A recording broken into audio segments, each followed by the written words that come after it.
Hey, welcome to another edition of Avid Golfer Magazine's Fearless Fantasy Forecast. Now, last week we won $32, only because of Big Craig. Yes, we won one. I mean, it's $5 teams, right? Right. We had one team that went 120 and one team that won 12. Yeah. If you're not taking our picks, you are losing money. If you have more money than us, you should be betting on a bigger numbers and taking advantage of our great picks. Or just bet against us. It's even more fun. This week, You'll lose. they're at the AT&T Pebble Beach Pro-Am. Used to be one of the preeminent events on the tour. Now it's kind of sinking a little bit. Strength of field this week is a mere 227. It was 277 last year. Put in perspective, last week's Waste Management, 386. Yeah, not as good of a field this week, Rick, but I'm going to say it was easier to pick teams. Maybe. And I've got a stone cold lock that we'll say at the end that, dear Lord, everybody should be jumping on this guy. It's easy for you to say. Okay, so let's start with me, because it's always about me. I have two guys that are on both teams. Kind of out there a little bit. I'm going on the premise that it's horses for courses. These two players, while they're not killing it, they do really well at Pebble Beach and Spyglass and Monterey Peninsula. One is Scott Stallings. He's middle of the pack typically each week. He makes a lot of cuts, but in the last 2 years at the AT&T finished 3rd and 7th. Just needs to be weed free. Yeah.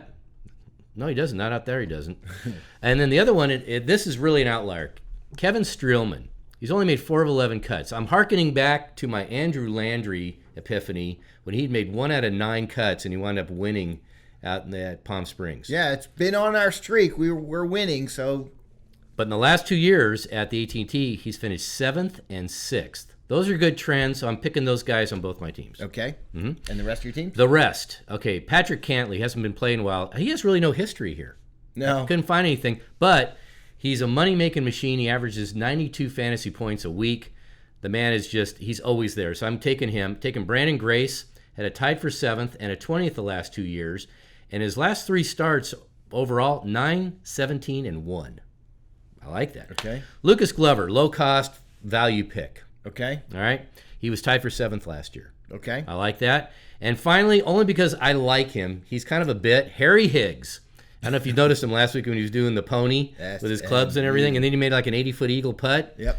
He's playing well, and his last 2 starts, 25th and 9th. So that's one team. Team 2, these are interesting. So Paul Casey hasn't been playing a lot lately. The last 2 AT&Ts, a 2nd and an 8th.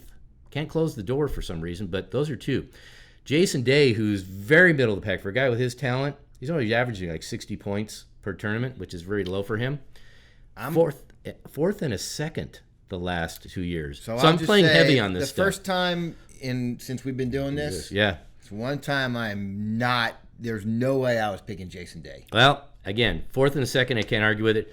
Maverick McNeely, I like the name. He was cheap at 7,300. He's playing well. Out there. Yep, and he was 15th last week at the Waste. Okay. And then finally, DJ Trahan. I needed a filler, but he finished 18th last year. Okay. So I'm figuring what the heck. So if this thing could blow up, or I could be a freaking genius just because it's horses for courses. Okay. Your turn. All right, so I have 3 guys on both teams, and I feel very good about these guys. I do have Scott Stallings on both teams. Nice. Money play. He plays well there, out there all the time.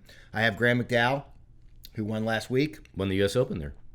And I've got Max Homa, who... Like Max. I never think of him as a guy I should be taking because he's more of a Twitter bit. Yeah. But playing well. Yep, he's very only like well. $8,300. I looked at one of your teams. I said, man, that's like a carbon copy of Ricky. We're looking over my shoulder. Then I changed just because I don't want to go off my first impression. So then I took Kenny Knox.